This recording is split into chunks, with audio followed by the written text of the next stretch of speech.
En los estudios de Ciudad Televisión con la comisionada del Comité de Prevención contra la Tortura, Ariel Álvarez. Doctora, muchas gracias por estar aquí conmigo. Gracias, buen día a ustedes y a la audiencia. Bueno, hay muchos temas que como lo hablamos un poco fuera de cámara, ¿no? Se incorporan en la agenda, se incorporan en la línea de tratamientos en las últimas semanas, que hasta están insertos, digamos, en lo que es la agenda política.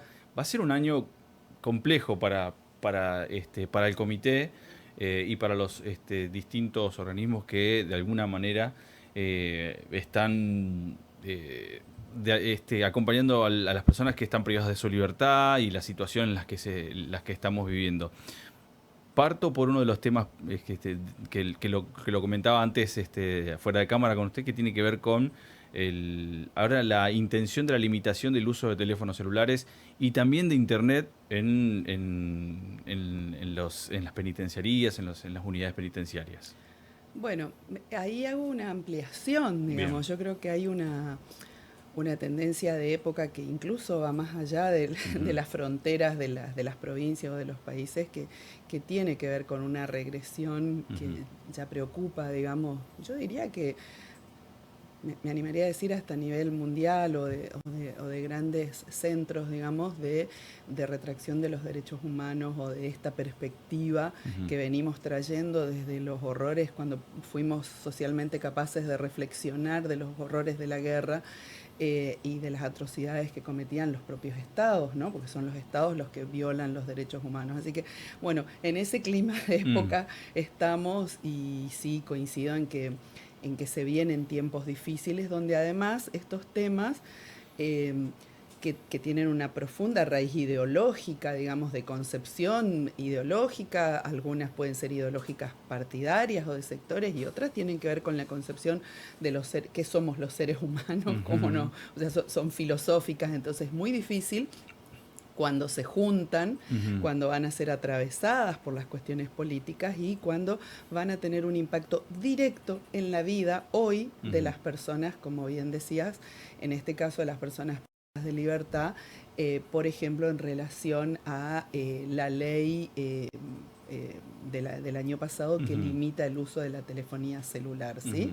Donde, bueno, nosotros realmente, yo el día de ayer pude acceder a o sea, fui a retirar al ministerio, los subsecretarios me entregaron lo que sería la reglamentación de la ley. En realidad es una reglamentación muy sencilla que va a tener una serie de considerandos, da de baja el instrumento anterior, que era la resolución, que ya de hecho queda, digamos, queda obsoleta al haber una ley. Y fundamentalmente lo que hace es instruye tanto a policía como al servicio penitenciario a que pongan en marcha protocolos o sistemas de organización para garantizar. Esto es importante, sobre todo llevarle tranquilidad a las personas privadas de libertad y, como siempre hemos charlado en otras oportunidades, aquellos otros que van a verse impactados, digamos, por estas cuestiones, que son los familiares, ¿no? Y eso incluye niños, niñas, esposas, madres. Entonces, la ley lo que hace es limita, no prohíbe, esto es importante, limita y dice, bueno, tienen que darse una serie de condiciones, algunas de ellas son técnicas y materiales, como la provisión de teléfonos, los inhibidores, que es todo un tema, y bueno, y garantizar cuestiones que tengan que ver con la educación y con el trabajo, porque hoy tenemos gente trabajando. Yo de hecho el año pasado compartí con ustedes un programa en torno al trabajo de mujeres, que hacen unas cosas preciosas. Así que bueno, estamos en este momento muy preocupados para ver cómo va a ser esa implementación. Con este documento, que por lo menos brinda algunos detalles de lo que se lo está por ejecutar. Todavía no sé si sí, ya en pone este algunos momento. plazos para la entrega de 10 días, habla de iniciar por el complejo penitenciario 1, que es donde se ha hecho ya el cableado y se han colocado 24 teléfonos para un poco más de 500 personas. Pero bueno, tenemos muchos interrogantes respecto de, porque una cosa es la comunicación familiar tendiente a garantizar vínculos. Recordemos que nosotros tenemos nada más que 11 unidades penitenciarias en toda la provincia. Para mujeres en este momento solamente tenemos 2 unidades acá en Resistencia, que es Don Santiago y Los Lirios, hace menos de 10 días se trasladaron las mujeres que estaban en Charata a Don Santiago, o sea que son personas que están muy lejos de las familias y las familias además tienen que digamos, encontrar los recursos para las visitas. Y cuando hablamos de visita, no solamente estamos hablando del contacto, de la conversación, del vínculo, sino también de la provisión de elementos que hacen a la vida. Así que bueno, eso nos preocupa por un lado y por otro lado la cuestión, como decía, de garantizar, vos mencionabas el tema de Internet. Las unidades no tenían y nunca proveyeron ni teléfonos, como por ahí a veces la gente creía, ni teléfonos ni internet a los internos, sino que los teléfonos los proveía la familia. Claro. De hecho, muchos de ellos están preocupados porque hoy cualquier aparatito es un costo muy importante y son esfuerzos que han hecho las familias, así que la preocupación también de no perder ese elemento. Y bueno, y la provisión de Internet para aquellos que estudian, que se han inscrito tanto en carreras públicas como otras que las han pagado, digamos, es algo que cada persona ha solventado con sus propios recursos, ¿no? Claro. Me imagino, va a ser muy complejo, bueno, yo con el escrito es distinto, pero va a ser muy complejo en cuanto a los distintos dispositivos, como decía, inhibidores de teléfonos, implementos que son costosos, ¿no? Me imagino, para llevarlos acá a la provincia. Yo siempre, a ver, digo, hay un aspecto que es técnico, ¿sí? Que tiene que ver con la provisión, con el cálculo. Nosotros calculábamos 24 teléfonos, bueno, son un montón de teléfonos, 24 teléfonos para 500 y pico de personas que además tienen un régimen, o sea, algunas tienen horarios de trabajo, otras de estudio, pero además ellos se conectan con un afuera que, por ejemplo, durante la mañana las familias trabajen, no trabajen, salen a buscar un peso, digamos, claro, ¿no? Entonces es muy difícil que estén para recibir una llamada en ese momento. Entonces hay un aspecto que es estrictamente técnico y otro aspecto que yo creo que no es menor y que yo siempre insto. Ayer cuando estuve en el ministerio incluso les pedí que podamos dialogar para poder llevar tranquilidad y certeza, ¿sí? Cuando uno está privado de libertad y tiene limitada no solamente el derecho a transitar libremente, sino que de hecho se da una serie de afectación a otros derechos, ¿sí? Que no debería darse, pero que en la práctica sí se da. Entonces, recibir este tipo de noticias, ser bombardeados por este tipo de noticias, ya sea en los medios con buena, mala intención, escuchar a un ministro que se refiere con términos a veces tan violentos, para decirlo de alguna manera, realmente lo que hace es suma sufrimiento a esa persona.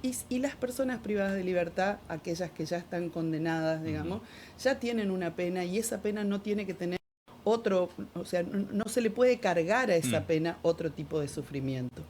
Entonces, esto de poder llevar información con precisión, nosotros por eso nos preocupamos de tener los instrumentos, poder dialogar con el servicio. Imagínese usted y la audiencia, digamos, tenemos unidades de 500 y pico de personas y tenemos unidades de 20 personas.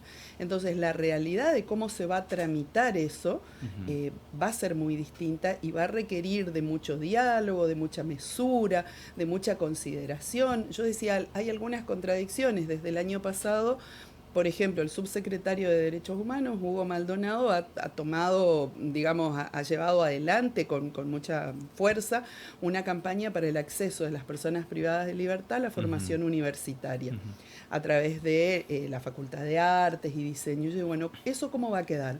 ¿Cómo se va a garantizar? Las personas que se inscribieron, claro, ¿sí? Con muchas expectativas, porque además fueron, les hicieron el ofrecimiento, tuvieron ya reuniones, algunos con los profesores que les van a dar las clases. Bueno, hoy esas personas necesitan una respuesta porque si no están 24 horas preguntándose qué van a hacer, ¿no? Y por un lado estamos diciéndole que tienen que resocializarse, que tienen que hacer cosas productivas, que tienen que salir mejor, digamos, porque esa es la expectativa social que claro, tenemos todos, y por otro lado estamos mandando estos mensajes por lo menos contradictorios o con grandes vacíos de información. Bueno, lo que es el acceso a Internet es lo que va a permitir los que quieran estudiar, los que quieran tener reuniones. Yo recuerdo el año pasado, el antepasado, estuve haciendo un posgrado también, donde hablamos en la clase un poco de la situación de las personas privadas de la libertad, del sistema penitenciario en la provincia de Chaco. Y bueno, me pude contactar con, a través de también del comité, con algunos de los referentes dentro de las unidades penitenciarias. Y me explicaba cómo son los encuentros, donde se abordan algunos de los temas, algunas de las preocupaciones, y los hacen por Zoom. Sí, es un espacio de autogestión, digamos, en su momento nosotros, porque la ley además prevé, la ley que crea el comité, digamos, que marca el comité, crea, digamos, un consejo consultivo que está integrado por las propias personas privadas de libertad. Y efectivamente, y de esos espacios, de hecho, la semana pasada estuvieron participando actores, digamos, instituciones políticas, o sea, representando instituciones como el Ministerio Público de la Defensa, en su momento jueces que han participado, representantes del Poder Ejecutivo, de áreas de salud, de áreas de educación, porque es el espacio, te habrán comentado, donde se reúnen los delegados y transmiten las dificultades y las propuestas que tienen. De hecho, hoy Chaco ha pasado a ser nada más que en 2 años, menos de 2 años, la semana pasada concluyó una diplomatura que han hecho personas privadas de libertad del Chaco junto con todo el país a través de organizaciones o cooperativas que están integradas por personas privadas de libertad y que tienen reconocimiento académico o reconocimiento laboral, como por ejemplo la cooperativa La Liberté o la cooperativa Volver a Empezar. Volver a Empezar es una cooperativa que el año pasado ha hecho un aporte económico de alrededor de 400.000 y pico de pesos a la unidad de mujeres en telas y cuestiones para que ellas puedan llevar adelante sus talleres. Todo eso se hace, sería imposible pensar hacerlo, porque hay gente que está en provincia de Buenos Aires, por ejemplo, o en Mendoza, hacerlo sin esa herramienta que es el teléfono, ¿sí? Y que aparentemente, bueno, hay voluntad, yo quiero creer, digamos, de que hay voluntad de conservar eso. El tema es que eso se tiene que hacer práctico, digamos, ¿no? Y tiene que no solamente tener la legalidad necesaria, sino que también tiene que tener las condiciones de posibilidad cierta, ¿sí? Los derechos no nos sirven si están consagrados en una ley o son una manifestación de voluntad, sino que tienen que vivirse y poder garantizarse en el día a día, ¿no? Me imagino que también se estará analizando las distintas posibilidades de tener un control, un monitoreo, un seguimiento de uso responsable. Digamos, existen herramientas para hacerlo. Totalmente. Y o sea, nosotros, previo al dictado de la resolución, que ahora se dio de baja, otra gestión de gobierno, por supuesto, insistíamos mucho, porque además en el diálogo que el comité tiene con distintos sectores, habíamos recibido preocupación, por ejemplo, por organizaciones que apoyan a víctimas de violencia de género o que apoyan a familias y víctimas de abuso sexual infantil, por ejemplo. Entonces la preocupación razonable de, bueno, ¿qué va a hacer este abusador, digamos, o esta persona violenta con el teléfono? Bueno, ya nosotros habíamos transmitido en ese momento, cuando se iba a dictar la resolución, e incluso insistimos ahora cuando se iba a formular la ley, que son todas las excepciones que deben contemplarse para seguir protegiendo a las víctimas o para garantizarle a las víctimas una vida en paz y libre de violencia. Bueno, estas cuestiones, por ejemplo, lamentablemente, que debían ser centrales en la ley, sí, decir, bueno, a quiénes no se les iba, o sea, a quiénes se iba a limitar o cuáles iban a ser esos controles, que sería fundamental y que creo que es la preocupación que tienen los vecinos, las vecinas, las personas en el afuera. Eso no fue contemplado en la ley, por ejemplo. Mencionabas, Ariela, también respecto a estos dispositivos que se van a poner dentro de las unidades. Yo ya me imagino como el sistema que tenían antes, las cabinas o digamos los equipos telefónicos, aficha, moneda, como sea. Supongo que se hace referencia a eso. Lo que sabemos, no vimos nosotros los dispositivos. Sabemos que hubo un cableado en el complejo penitenciario 1, donde se colocaron 24 cajas. Ahí lo que nos explicó el personal penitenciario se enchufarían los teléfonos, se dejaría durante un tiempo y bueno, y hasta ahí llega, digamos, y después se retiraría después de un tiempo. ¿Cómo va a ser el sistema de comunicación con esa advertencia? Que yo solamente las he visto en las películas, digamos, desconozco cómo funcionan en la realidad y en la práctica, desconocemos cómo se va a llevar a cabo, ¿sí? Con todas las particularidades que eso tiene de que un pabellón de 50 personas se organicen para usar el teléfono dentro de ese tiempo que se le asigne, que tampoco sabemos. Y otra realidad totalmente distinta es la que se vive en comisarías. Ayer yo hablaba con los defensores y con la defensora adjunta y decíamos, en las comisarías hay dos tipos de personas privadas de libertad. Los que están condenados, que es un número importante y que es una situación absolutamente irregular y gravosa para la persona que está condenada en comisaría, porque ya debería estar en un sistema penitenciario que le permita la progresividad de la pena, que es un derecho que tiene, y las personas inocentes, porque quien no está condenado todavía tiene presunción de inocencia. Entonces, realmente la situación en comisaría es sumamente compleja. La resolución la veíamos que prevé la compra de algunos teléfonos celulares, digamos. Hoy las comisarías, los WINS de las comisarías no funcionan, son equipos que funcionan todo el tiempo, así que me imagino que tienen un nivel de deterioro importante. ¿Y cómo se va a garantizar eso? Tampoco lo sabemos, ¿sí?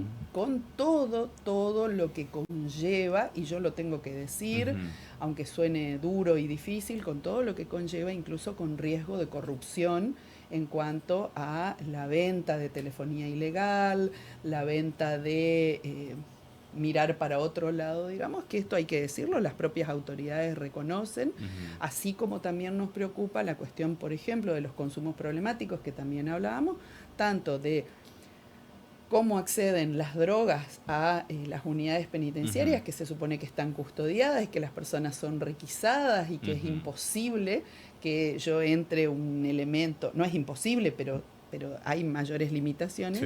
Bueno, cómo encontramos o cómo se lleva a cabo, por ejemplo, en el Complejo Penitenciario 2, en diciembre pasado, un operativo que encuentra balanzas de precisión y estupefaciente. Entonces, esas son las cuestiones que también nos preocupan y que humildemente creemos que lo de la telefonía es importante, hay una ley, hay que trabajarla, hay que mejorarla, hay que armar los procedimientos para que se garantice tranquilidad a todo el mundo, pero también hay que discutir estas otras cosas que son importantes, o lo que te mencionaba, las mujeres que en este momento en condiciones inhumanas. Un defensor presentó el viernes pasado un habeas corpus por una mujer que estaba literalmente tirada en el piso sin ningún tipo de elementos y de asistencia. Entonces, estas cosas son muy difíciles discutirlas con el público porque quienes han sido víctimas de delitos, de cualquier tipo de delitos,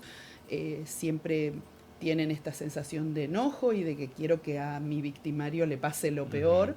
Pero esto, volviendo a lo que te decía inicialmente, al clima de época, esto los estados no lo pueden permitir porque constituyen gravísimas violaciones de derechos humanos. Y bueno, nosotros tenemos una historia muy trágica como país en torno a eso. Y bueno, por eso por ahí el llamado a poder dialogar y a poner mesura y a hacer el esfuerzo. Sabemos que la política permea todos los aspectos de nuestra vida, pero quienes estamos en la función o quienes somos agencia del Estado tenemos que hacer el esfuerzo de en algún punto separar estas cuestiones, ¿no? Ariela, anualmente se presentan informes donde se da a conocer cómo se encuentran los distintos servicios penitenciarios del país.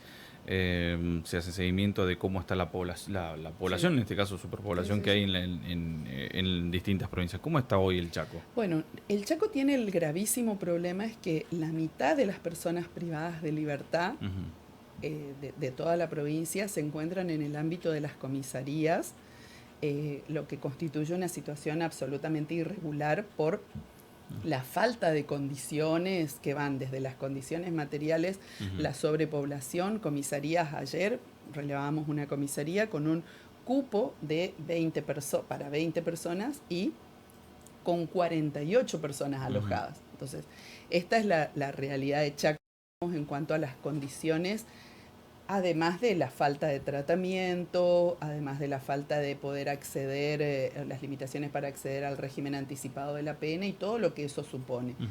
Eso por un lado. Y por otro lado, como indicadores, digamos, estos son números, datos que provee el propio servicio penitenciario, las características que tiene la población penitenciaria, esto es en el ámbito del servicio penitenciario del Chaco, es que son poblaciones que no son violentas, el tipo de delitos que se reportan son lo que se llaman delitos que van a indicar cierta perspectiva de que esa población no va a ser violenta.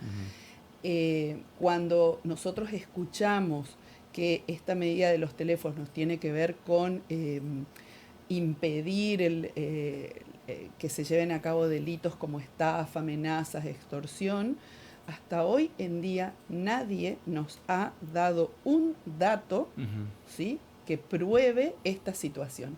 La semana pasada en el complejo penitenciario, en reunión con delegados y con el propio personal, referían un incidente el año pasado en el que se retiró un teléfono a partir de un procedimiento ordenado por la justicia, porque presumiblemente ese teléfono habría estado involucrado, no recuerdo en qué tipo de delito. Un caso. Yo siempre pongo el ejemplo, digo, los accidentes diarios que vemos en motos o en autos, y a nadie se les ocurre prohibir que manejemos moto, que no sé si no sería una buena medida, digamos, en torno a la cantidad de recursos que se lleva del sistema de salud, por ejemplo, ¿no? Claro. Porque no es la medida prohibir, sino precisamente el controlar, educar y obviamente a quien incumple las reglas sí sancionar. Obviamente que eso debe hacerse por la tranquilidad de las víctimas y por la tranquilidad también de quienes hacen un buen uso, de quienes están haciendo un buen uso para estudiar, para revincularse. Muchos han logrado vincularse por primera vez con familiares muy distantes, con hijos o con gente que habían perdido contacto. Imagínense imposibilidad. Nosotros tenemos incluso algunas personas privadas de libertad que son de otras provincias.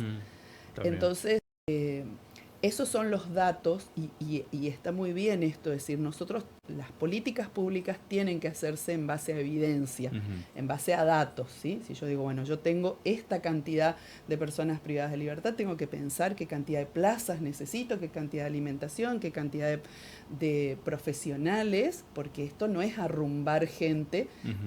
A ver, y no es solamente una cuestión de principios, que fundamentalmente lo es, y de cómo debe pensarse la realidad de los seres humanos, sino también es una cuestión de seguridad. ¿Qué estoy preparando yo? O sea, ¿qué tipo de persona va a salir cuando estas personas? Nosotros no tenemos en el Chaco la situación de condenas tan largas, o sea, con lo cual en los próximos 4 o 5 años luego de privado de libertad la persona va a retomar la vida en comunidad. Claro. Y ahí es donde tenemos que preguntarnos dónde va a vivir esta persona y qué tipo de persona va a salir de ese lugar, ¿no? Ariela, como decíamos, ¿no? Al principio de esta conversación, estamos ante una situación donde algunos elementos, algunos puntos, y se los lleva a la parte política y se levanta como un eslogan de distintos frentes. Y en este caso hay un tema que, si bien llega a tratarse por una situación gravísima, pero plantea en el ámbito nacional la baja de la edad de imputabilidad. Me interesa conocer tu opinión. Bueno, tengo una compañera que es tocaya de nombre en la Asociación Pensamiento Penal a nivel nacional, donde ella siempre hace la broma y dice, la broma frente a un tema tan trágico, ¿no? Porque tantas veces se ha discutido esto y tantas veces hemos planteado argumentos y hay tanta evidencia de que esta no es la solución. Y además son discusiones recurrentes, ¿sí? Cada vez que ocurre un caso como el que ocurrió tan tremendo, tan trágico semanas pasadas, y que lamentablemente o sea, no es un caso aislado, sino son casos que ocurren con cierta frecuencia, vuelve a ponerse en discusión este tema y después se diluye.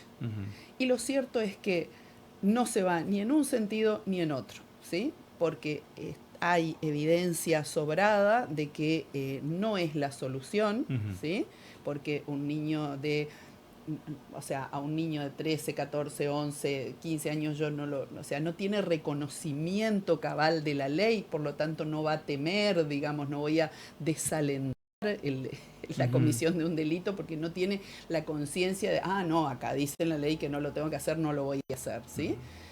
Y un montón de otros argumentos que vienen tanto del campo de la psicología, de la sociología y de la criminología. Pero lo otro que es preocupante es que frente a estos casos hay una efervescencia de discusión, pero no se plantean políticas públicas tendientes a pensar por qué un niño de 13, 11, 14 años va a estar en la calle empuñando un arma y no va a estar en la escuela o no va a estar con su familia recibiendo, digamos, los cuidados. Y cuando hablamos de cuidado no solamente hablamos de la alimentación, sino también de los límites, la posibilidad de reconocer cómo se debe vivir en sociedad. Bueno, esto no se discute. De hecho, en nuestra provincia, por ejemplo, tenemos tremendos indicadores, bueno, se ha hecho público también de manera muy tremenda la situación de aquellos niños y niñas que están en el sistema proteccional, exhibidos, digamos, como ya sea como víctimas o presos, digamos, de una discusión de adultos.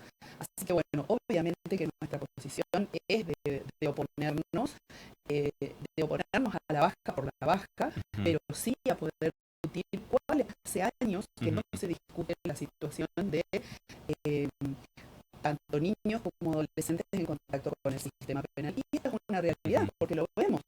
Porque prendemos la televisión y vemos que hay situaciones donde hay chicos con armas, donde hay chicos que cometen delitos, donde hay chicos que forman parte de bandas, que son utilizados por los adultos. O sea que es un problema que existe. Sí, y luego consumo problemático también que va relacionado casi directamente. Claro. El tema es que nunca se discute esto, digamos. ¿Qué vamos a hacer? Bueno, si bajemos la edad. Suponiendo que mañana se baja la ley. ¿Cuál va a ser el tratamiento?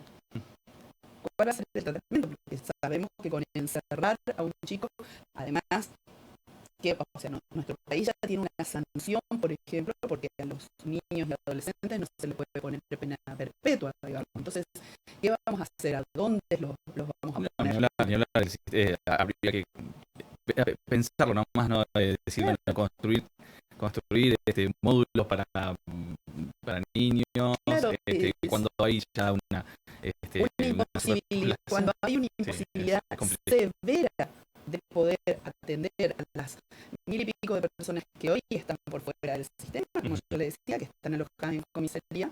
Pensemos por un minuto, bueno, ¿qué haríamos con niños en el sistema si fueran punibles, ¿no?